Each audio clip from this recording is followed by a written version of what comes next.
যে কায়দার রাজনৈতিক অর্থনীতির কারণে কর্তৃত্ববাদী আওয়ামী লীগ সরকারের আমলে এই বিপদ ও চ্যালেঞ্জগুলো তৈরি হয়েছে, আগামীতে যারা ক্ষমতায় আসবেন সেই রাজনৈতিক দলগুলো, বিশেষ করে বিএনপি ও জামায়াত, কি এই কাঠামো থেকে বের হওয়ার সুনির্দিষ্ট প্রস্তাব দিয়েছে?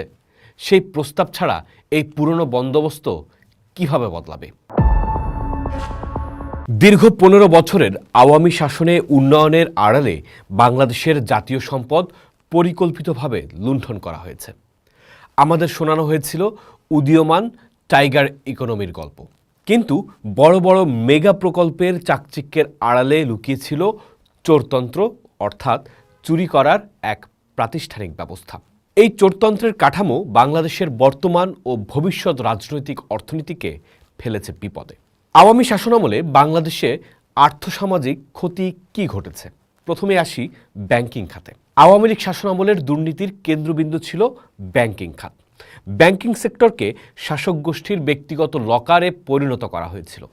১৫ বছরে খেলাপি ঋণের পরিমাণ বেড়ে দাঁড়িয়েছিল প্রায় ৮ গুণ। ২০২৪ সাল নাগাদ দাপ্তরিকভাবে খেলাপি ঋণের পরিমাণ ১,৮২,২৯৫ কোটি টাকায় পৌঁছালেও প্রকৃত সত্য আরও ভয়াবহ। পুনঃতফসিল করা ঋণসহ প্রকৃত অনাদায়ী ঋণের পরিমাণ আসলে ৪.৩৪ লাখ কোটি টাকারও বেশি, যা পুরো ব্যাংকিং খাতের মোট ঋণের ১/৩। শেখ হাসিনা ও আওয়ামী লীগের এই ১৫ বছরের শাসনামলে যেন ব্যাংক কেলেঙ্কারির হিড়িক পড়ে গিয়েছিল।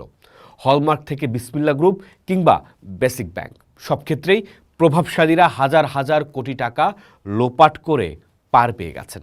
সবচেয়ে নজিরবিহীন ছিল গোয়েন্দা সংস্থার সহায়তায় এস আলম গ্রুপ কর্তৃক ইসলামী ব্যাংক দখল। বাংলাদেশ ব্যাংকের বর্তমান governor doctor Ahsan H Mansur আন্তর্জাতিক সংবাদ মাধ্যম ফিনান্সিয়াল টাইমসকে দেওয়া এক সাক্ষাৎকারে জানান যে শেখ হাসিনা সরকারের ঘনিষ্ঠ ব্যবসায়ীরা, বিশেষ করে এস আলম গ্রুপ, ব্যাংকিং খাত থেকে প্রায় $17 বিলিয়ন বা ২ লাখ কোটি টাকা সরিয়ে নিয়েছে। অবকাঠামো কেন্দ্রিক লুণ্ঠন। ২০১৪ সালের পর থেকেই ক্রমশ আওয়ামী শাসন কর্তৃত্বপরায়ণ হতে থাকে, তার জনভিত্তিও কমতে শুরু করে। এ সময় বিভিন্ন মেগা প্রকল্পকে আওয়ামী লীগ নিজেদের অগণতান্ত্রিক শাসনের বৈধতা প্রদানে ব্যবহার করতে শুরু করে। একাডেমিয়ায় অনেকে যাকে বলে লেজিটিমাইজিং ডিসকোর্স।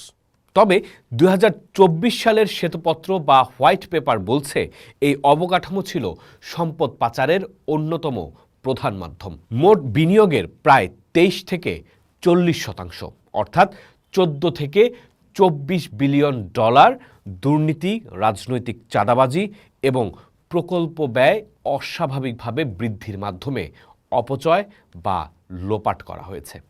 অন্যদিকে আওয়ামী আমলে নির্মাণ কার্যে রাষ্ট্রের ব্যয় বিশ্বের অনেক দেশের থেকে বেশি ছিল। পদ্মা সেতুর ব্যয় প্রাথমিক অনুমানের চেয়ে ২২২% বৃদ্ধি পেয়েছিল। আবার এই সময়ে মহাসড়ক নির্মাণে বাংলাদেশ প্রতিবেশী দেশগুলোর চেয়েও ৩ গুণ বেশি অর্থ ব্যয় করেছে।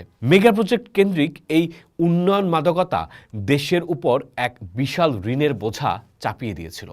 ২০২৪ সালের শেষের দিকে বৈদেশিক ঋণ $১০৩ বিলিয়ন ছাড়িয়ে যায়, যার ফলে প্রত্যেক বাংলাদেশি নাগরিক এখন $৪৮৩ ঋণের বোঝা বহন করছে। বিদ্যুৎ খাতে আমরা টাকা দিয়েছি কেবল অলস বসে থাকা প্ল্যান্টগুলোতে। ২০১০ সালের বিতর্কিত quick enhancement of electricity and energy supply act, যা জ্বালানি খাতে সরকারের কার্যক্রমকে আদালতের আওতামুক্ত করেছিল, তা ব্যবহার করে কোনো দরপত্র ছাড়াই ব্যক্তিগত বিদ্যুৎ কেন্দ্রের স্থাপনের সুযোগ দেওয়া হয়েছিল। শর্ত ছিল বিদ্যুৎ উৎপাদন না হলেও সরকারকে পরিশোধ করতে হবে ক্যাপাসিটি চার্জ। আর গত ১৫ বছরে সরকারকে ক্যাপাসিটি চার্জ হিসেবে প্রায় ১ লাখ কোটি টাকার বেশি পরিশোধ করতে হয়েছে। সাধারণ মানুষ যখন লোডশেডিংয়ের শিকার হয়েছে, তখন গণমাধ্যমগুলো বলছে সামিট, ইউনাইটেড বা অরিয়ন গ্রুপের মতো কোম্পানিগুলোকে বৈদেশিক মুদ্রার হাজার হাজার কোটি টাকা দেওয়া হয়েছে। আমাদের সক্ষমতা চাহিদার চেয়েও ৫০% বেশি থাকলেও জ্বালানি আমদানির জন্য প্রয়োজনীয় ডলার না থাকায় দেশকে বিদ্যুৎ সংকটের মধ্যেই থাকতে হয়েছে। নিজেদের দুর্নীতি, লুটপাট ও অন্যান্য ব্যর্থতা ঢাকতে রাষ্ট্র এক অভূতপূর্ব কৌশল গ্রহণ করে, পরিসংখ্যান জালিয়াতি, যার নাম বিবিএস বা পরিসংখ্যান ব্যুরোকে রাজনৈতিক স্বার্থে ব্যবহার করে জিডিপি প্রবৃদ্ধি ও মূল্যস্ফীতির তথ্য সরকার বিকৃত করে জনসম্মুখে হাজির করে। সবচেয়ে বড় জালিয়াতি ধরা পড়ে রপ্তানির তথ্যে। 2024 সালে বাংলাদেশ ব্যাংক জানায় রপ্তানি তথ্যে $65 বিলিয়ন এক বিশাল গরমিল রয়েছে। সরকারি হিসেবে 1 দশক ধরে রপ্তানি আয় বাড়িয়ে দেখানো হয়েছে, যার অর্থ ছিল আমাদের অর্থনীতি আসলে দেখানো আকারের চেয়ে 7 থেকে 8 বিলিয়ন ডলার ছোট। এর ফলে মাথাপিছু আয়ও দাপ্তরিক হিসাবের চেয়ে কমেছে বলে অর্থনীতিবিদরা জানিয়েছেন। আবার শ্বেতপত্র কমিটির বিশ্লেষণ অনুযায়ী বিপিএস যেখানে মূল্যস্ফীতি 9% থেকে 11%-এর মধ্যে দেখাচ্ছিল, সাধারণ মানুষের ওপর প্রভাব ফেলা প্রকৃত মূল্যস্ফীতি আসলে ছিল 15 থেকে 17%। এই আর্থিক অরাজকতার চূড়ান্ত মূল্য দিয়েছে মানুষ।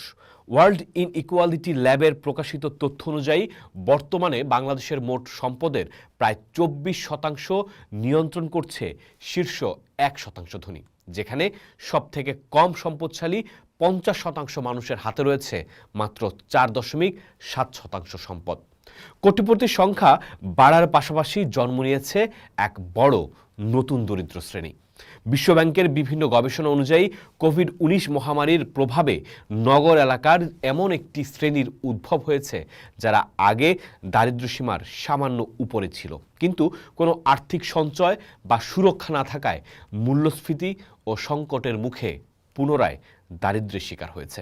আমাদের পরবর্তী প্রজন্মের ভবিষ্যৎ আজ সংকটে। প্রায় 40% তরুণ, অর্থাৎ প্রায় 1,28,00,000 মানুষ আজ শিক্ষা, কর্মসংস্থান বা প্রশিক্ষণের বাইরে। উচ্চশিক্ষিতের মধ্যে বেকারত্বের হার 12%, যা মূলত দেশে কর্মসংস্থানের অভাব ও দক্ষ জনশক্তির অপচয়কে নির্দেশ করে। আমরা শুধু অর্থ হারাইনি, হারিয়েছি আমাদের স্বাস্থ্য। অপরিকল্পিত নির্মাণ ও ইটভাটার কারণে সৃষ্ট বায়ু দূষণে 2019 সালেই প্রায় 88,000 মানুষ প্রাণ হারিয়েছে। এই দূষণ আমাদের জিডিপির 4.4% ক্ষতি করেছে এবং গড় আয়ু কমিয়ে দিয়েছে প্রায় 6 বছরের বেশি। আমাদের নদীগুলো আজ 38,000 অবৈধ দখলদারের কবলে, যাদের রক্ষক ছিল খোদ রাজনীতিকরা। কীর্তনখোলা থেকে কর্ণফুলী সবখানে বালু সিন্ডিকেট আর নদী দখলদারেরা। সুন্দরবনকেও হুমকির মুখে ফেলেছে রামপাল বিদ্যুৎ কেন্দ্রের মতো অবৈজ্ঞানিক প্রকল্পের মাধ্যমে। সব মিলিয়ে গত 15 বছরে বাংলাদেশ থেকে প্রায় $240 বিলিয়ন পাচার হয়েছে, যা গড়ে প্রতি বছর $16 বিলিয়ন। এই টাকা আমাদের স্কুল, হাসপাতাল ও ভবিষ্যতের জন্য ব্যয় হতে পারত। আমরা যা হারিয়েছি তা কেবল 15টি বছর নয়, দিতে হয়েছে রাজনৈতিক অর্থনীতির মূল্য। অনেকে বলবেন উন্নয়ন তো হয়েছে, flyover, elevated expressway, metro rail, Padma সেতু, প্রত্যন্ত অঞ্চলে বিদ্যুৎ, কিন্তু যে প্রজন্মের ওপর দিয়ে এটা হয়েছে তারা কি ডিভিডেন্ড পেয়েছেন? তাদের ঘাড়ে ঋণ কত দাঁড়িয়েছে? বৈষম্য কতটা তীব্র হয়েছে? কাঠামোগত লুটপাট কতটা হয়েছে? এই প্রশ্নগুলোর উত্তর খোঁজা জরুরি। বিএনপি ও জামায়াতের জোট সরকারের আমলেও দুর্নীতিতে একাধিকবার চ্যাম্পিয়ন হওয়ার অভিযোগ রয়েছে। তারাই এবার নির্বাচনে প্রতিদ্বন্দ্বী দল। যে কায়দার রাজনৈতিক অর্থনীতির কারণে কর্তৃত্ববাদী আওয়ামী লীগ সরকারের আমলে এই বিপদ ও চ্যালেঞ্জগুলো তৈরি হয়েছে, আগামীতে যারা ক্ষমতায় আসবেন সেই রাজনৈতিক দলগুলো, বিশেষ করে বিএনপি ও জামায়াত, কি এই কাঠামো থেকে বের হওয়ার সুনির্দিষ্ট প্রস্তাব দিয়েছে? সেই প্রস্তাব ছাড়া এই পুরনো বন্দোবস্ত কিভাবে বদলাবে? পোস্ট দেখুন, ভাবুন, করুন, থাকুন পোস্টের সাথেই।